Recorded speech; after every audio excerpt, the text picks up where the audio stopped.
Well, good evening, folks. Glad to have this opportunity to be with you in this class tonight.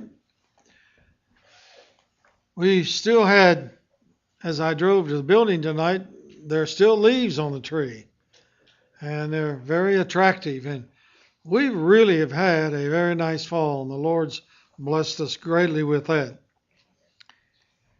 We're going to begin our study tonight, obviously, in the same theme we've been on for weeks, and that is recognizing that the Apostle Paul said that the Old Testament was written or preserved as a schoolmaster for us to teach us things we need to understand. And it is a great teacher. There are a lot of things in the Old Testament that are brought to our attention that we need as Christians to address. And we're going to do the same thing tonight. But before we begin, I want to turn to Hebrews chapter 11. As you turn to that, you all are familiar, I'm very sure, that oftentimes this is called the Hebrew Hall of Faith. We have a lot of halls of sports in America, but this is the Hall of Faith.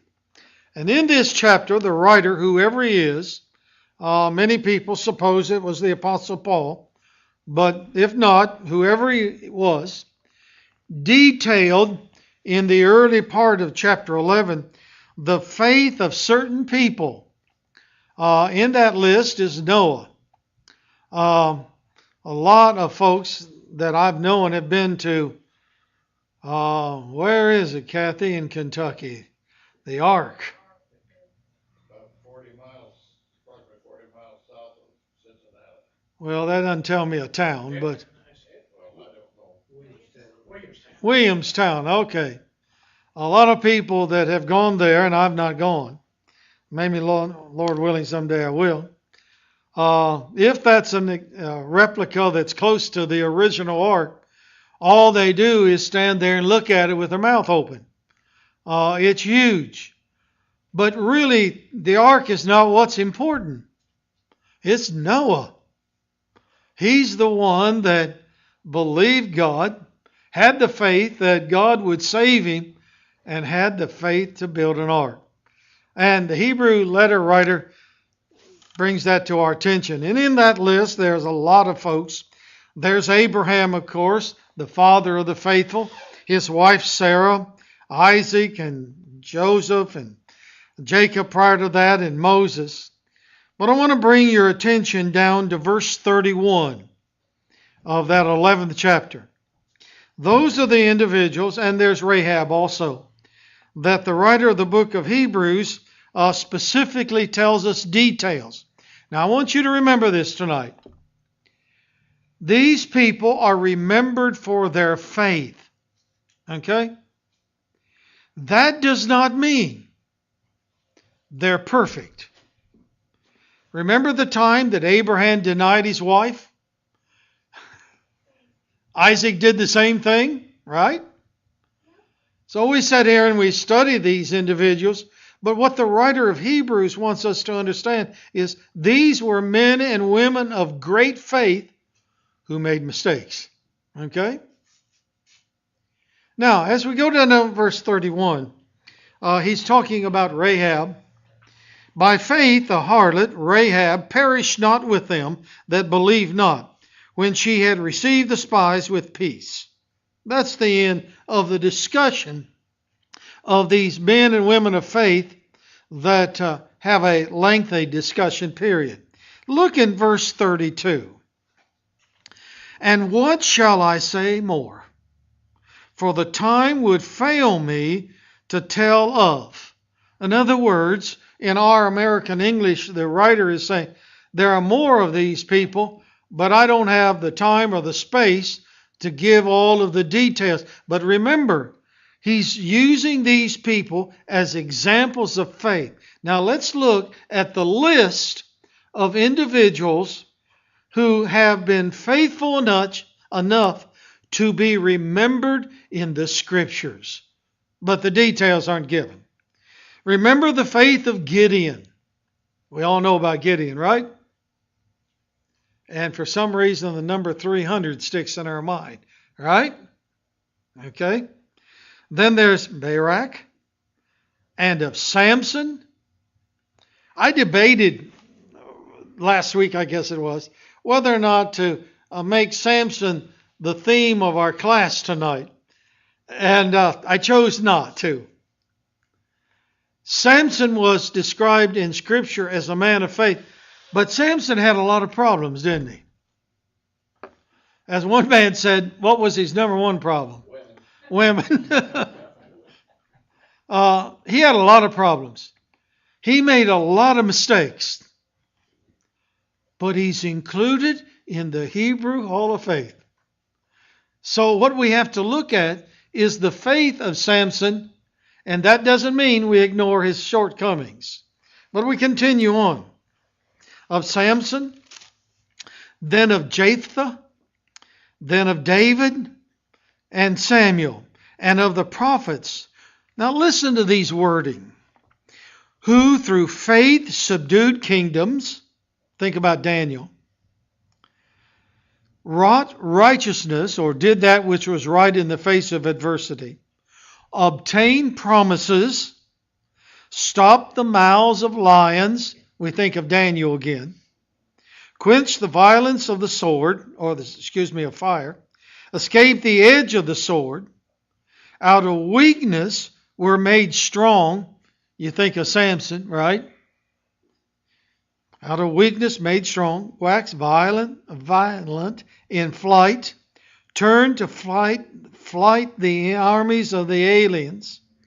Women who received their dead raised to life again. And others, they were tortured, not accepting deliverance. Shadrach, Meshach, and Abednego went to the fiery furnace rather than give up their faith. Of course, God delivered them. That they might obtain a better resurrection. And others had trial of cruel mockings and scourgings, yea, moreover of bonds and imprisonment. They were stoned. They were sawn asunder. That's a practice, folks. That is, in the history of the world, men and women were literally sawn asunder for their faith. Were tempted, were slain with the sword. They wandered about in sheepskins and goatskins, being destitute, afflicted, and tormented. And then the phrase, look at the phrase, of whom the world was not worthy. And then he continues on. That's a wonderful study right there in of itself in those last few words. The world wasn't worthy of these people because they were faithful to the God of heaven that created them. Well, in that list is Jephthath. And his story is found in Judges chapter 11, and that's where we're going to go next. As you recognize immediately that this is the book of Judges, there was a period of time in Israeli history or Jewish history or Hebrew history when the children of Israel came out of Egypt. And they were basically 12 tribes that oftentimes had little relationship with one another. It was a loose confederation in terms of politics.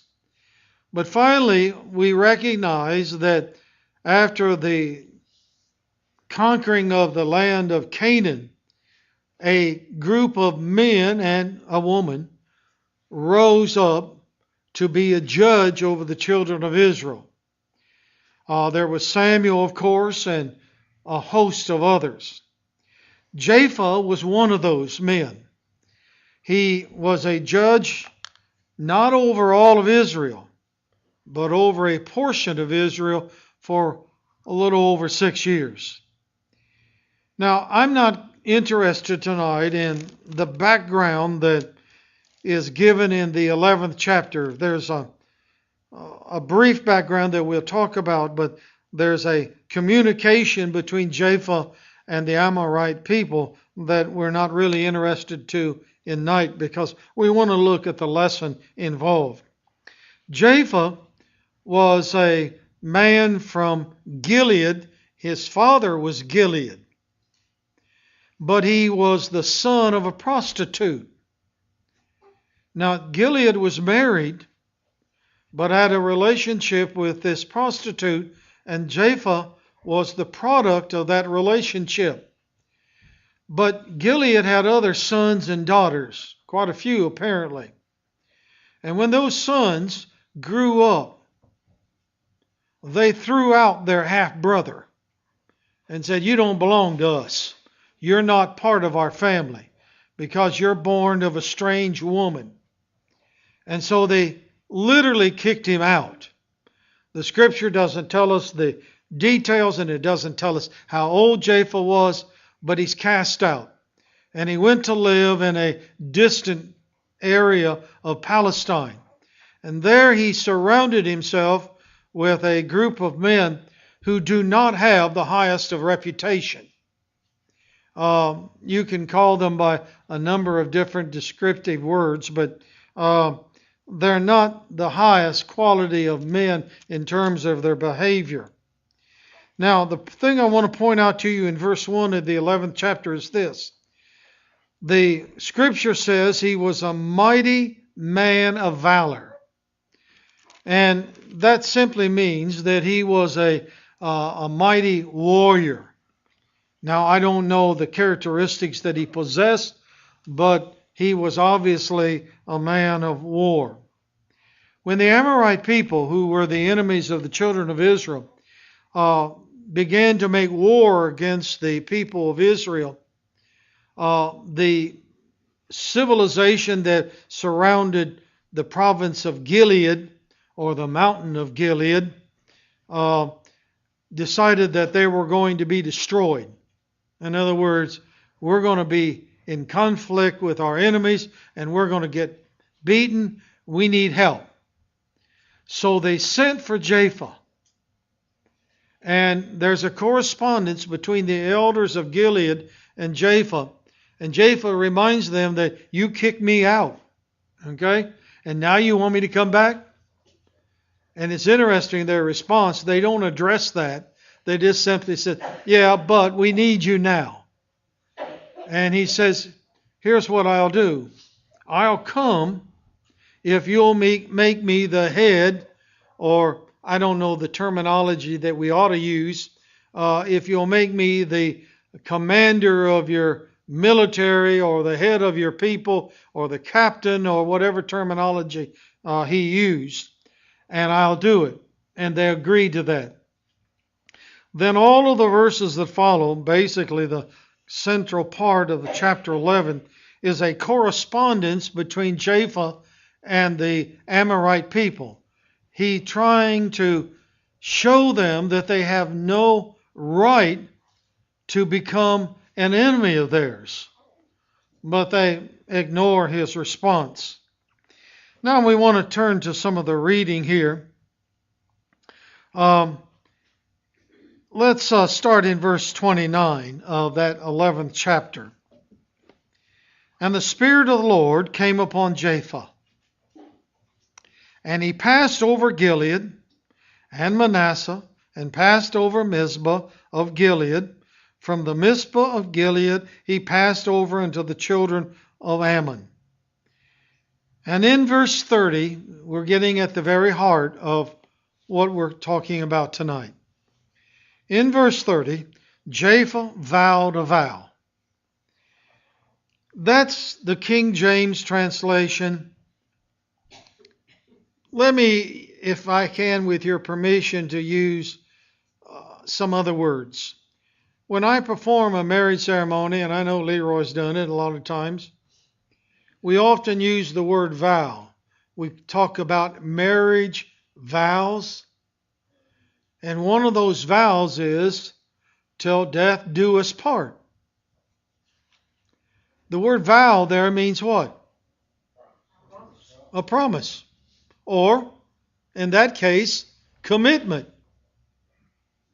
And when I talk to young couples that want to marry, I say, "Folks, if you're going to make these vows,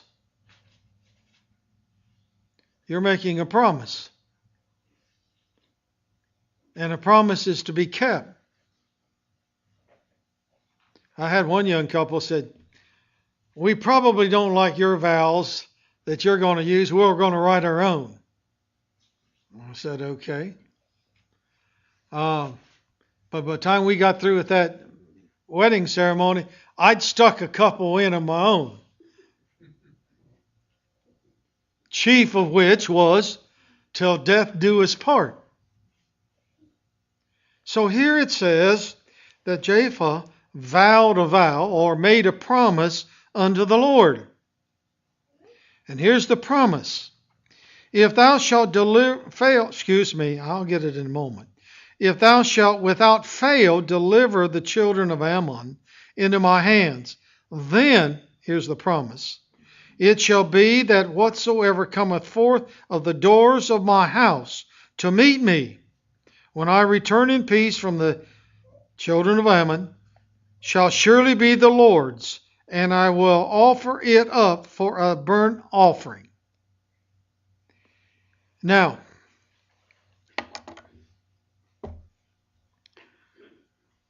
we know what's coming, don't we? But the question here is, what would usually come from your front door to meet you when you come home? Obviously, your family. And his family consisted of one daughter, and obviously his wife, who's never mentioned. But he vowed a vow. What was he thinking? Have you ever made a promise that you regretted? I can think of a lot of them I've regretted. You know, when my children were young, I said, well, tomorrow I'm going to take you somewhere. Someplace they wanted to go, you know. Maybe I'll take you to get an ice cream cone tomorrow. And then something came up. And you try to explain that to your children. And what do they do when they look at you? But Daddy, you promised. So what will you generally do? Somehow, some way, you try to keep that promise. You know, a lot of people say, well, I can't keep that promise, but I will promise you tomorrow I will.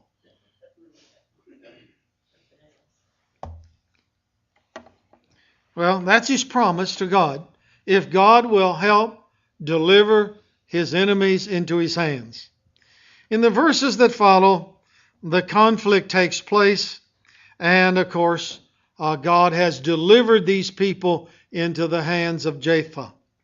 Look in verse 34. And Jephthath came to Mizpah. This is his hometown in Gilead. And unto his house, and behold, his daughter came out to meet him with timbrels and with dances, and she was his only child. Beside her he had neither son nor daughter. And when it came to pass, when he saw her, that he rent his clothes, and he said, Alas, my daughter, thou hast brought me very low, and thou art one of them that trouble me. And I love the King James translation that follows. For I have opened my mouth unto the Lord, and I cannot go back. Of all of the things that the writer of the Hebrews wanted us to recognize when he mentions Jephthath, it has to be the fact that Jephthath made a promise to God, and was he going to keep it? I've been in church meetings where this story was told, and when it came to the conclusion, the preacher would say, Well, God had to understand that Jephthath made a mistake and he did not have to offer his daughter. Another one said he did figuratively. Now, if you're here tonight and you can explain to me how you can figuratively offer your daughter as a burnt sacrifice, speak up. Let's read what it says. Let's don't go beyond what the scripture says. Verse 39. After 2 months, he allowed her to prepare for this. It came to pass at the end of 2 months that she returned to her father, who did with her according to his vow, which he had vowed. What did he do? Somebody says God wouldn't allow that. Now, we started in the 11th chapter of Hebrews. It's a chapter of faith. What is the thing that's so good of Jephthath that we need to mimic in our lives? Faith, his obedience. He carried out his promise to God. Was it making a rash vow? No. Let me remind you what Jesus said in the New Testament. Let your yeas be yea and your nay, nay. Whatso is beyond this is what? Well, let's go back and read it. I want everybody in the room to think about the words of Jesus. Matthew chapter 5, I think it's about verse 18. No, it's verse 37. I don't know what I'm thinking about. But let your communication be yea, yea, nay, nay, for whatsoever is more than these cometh of evil. In other words, do what? Pardon? Yeah, but before that, Do what you say. watch what you say. You know, I think one of these days, one of these Sunday nights, I'm going to go to the book of Proverbs and I'm going to take 30 minutes and I'm going to read every verse in the book of Proverbs that basically says, don't talk so much.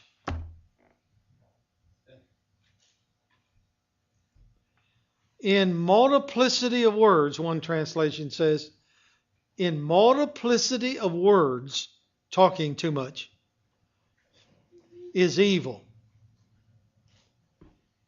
Because the cheapest thing in all the world is talk. But there's a problem with that. What's it say over the book of James? The tongue is what? An unruly evil which no man can tame. But this morning we talked, our theme this morning, of course, if you were here, was that one of the works of being a Christian is guarding our thoughts, controlling our thoughts, and bringing them into submission to obedience to Christ. 2 Corinthians chapter 10, verse 5. We need to guard our mouths, our words. That's one thing that Jephthath regretted. The other thing, and this is the key thing, and you've all said it, we need to keep our word. A man's word needs to be what? What does that mean? What's it mean to keep your bond?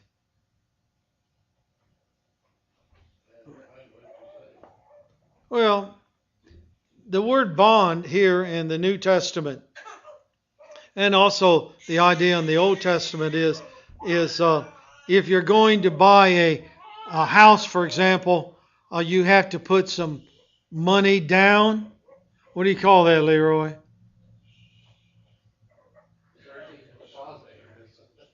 Well, I don't think, what? Earnest money. Earnest money.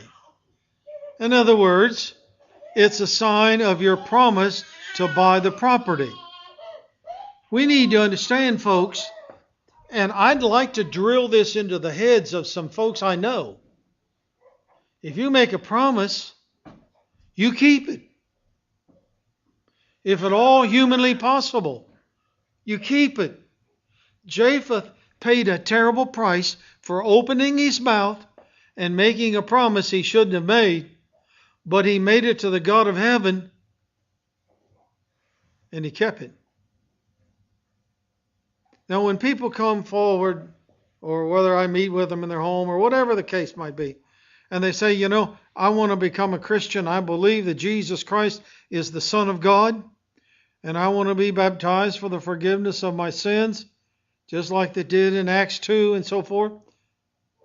I stopped them right then and there. I said, you've made a statement that you believe that Jesus Christ is the Son of the living God. You've made a commitment to be a follower, a disciple, or a Christian, however terminology you want to use, of Christ. You've made a commitment. And if you break that commitment, the Apostle Peter says, your latter end is worse with you than the beginning. And the Old Testament says it, the New Testament repeats it. It's like a dog returned to its own vomit, or a pig that's been washed to go root back in the pig pen. We need to teach it. We need to practice it. We need to teach children. Watch what you say. And when you make a promise or a commitment, you keep it. Somebody says, well, that's not Bible subject. It is a Bible subject. Because here's an example of it.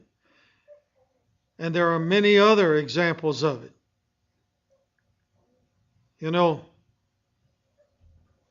I struggle with reading the account in Genesis of God telling Abraham to go offer his son in sacrifice. I struggle with that. I think what was going through the mind of Abraham, he'd waited all of these years to have a son, and now God says, go kill him. And he's only got one son by his wife. But you know something? You read the things that follow in relationship to that command by God to Abraham. He gathered up the wood. He gathered the fire. Said, here, Isaac, carry it.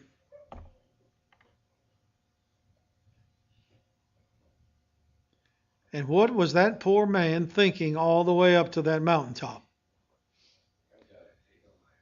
Well, we got a little bit of hint in the New Testament. The hint is very clear. It says he was thinking that he would kill him and then God would bring him back again. But Abraham had made a commitment to God years earlier. He left home because God asked him to. He wandered through Canaan because that's where God sent him. He waited for the birth of a son because God said he's going to give him one.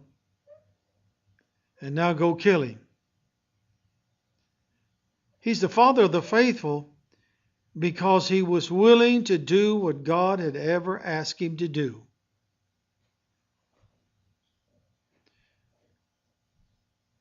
And still, I have people in Bible classes and in congregations where I preach, I just don't know why God would ask him to do that.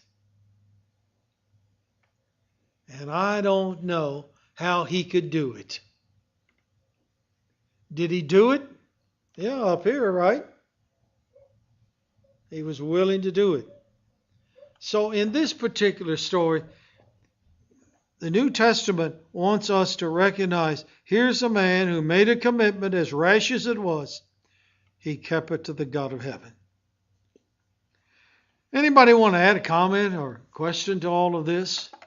It's so silly that some preacher would say, well, God didn't allow this to happen. Because it clearly says at the end of the chapter, this is why the daughters of Israel go to weep every year for Jephtha's daughter. If they were going to weep for her, she was obviously killed. I mean, it says it right at the end. Yeah, and it also, I've heard him say, well, he killed her in the sense that she never married. You know, what we're trying to do is we're trying to make a bad situation into something that it's not. But there's a lesson to be learned here. People that learn from the things that have passed.